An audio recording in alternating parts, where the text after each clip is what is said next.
Old Groaner. James was feeling sorry for himself. I'm getting old, he grumbled.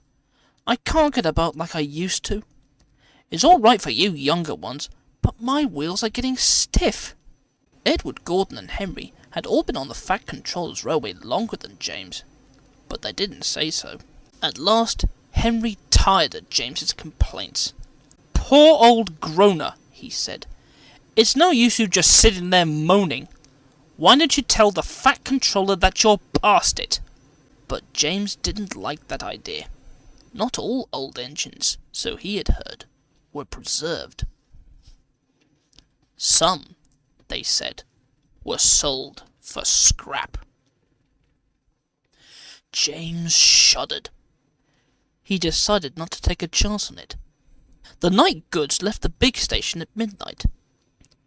Usually, one of the Fat Controller's diesel engines pulled it, but one was away and the other was being mended.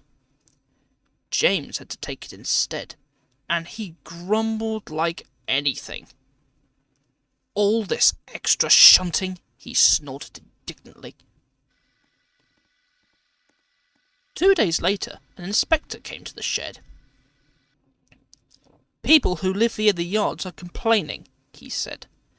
They say there's a sort of groaning noise which keeps them awake. I don't remember hearing anything, said James's driver. We were there until midnight.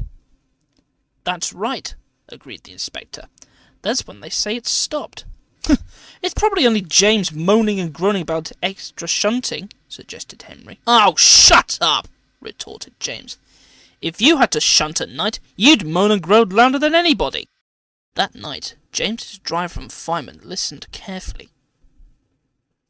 It is you, James, they said at last. Your brake blocks aren't holding your wheels properly, and when they rub against each other, they make a groaning sound. The Fat Controller acted at once. I cannot have complaints about my railway, he ordered. Tell Donald and Douglas to take turns on the midnight goods until the diesels come back. James must have his brakes seen to at once. James was pleased not to have to pull the midnight train, but his nickname of Old Groaner stuck for several weeks afterwards. He even began to feel that it might have been better to be doing the shunting.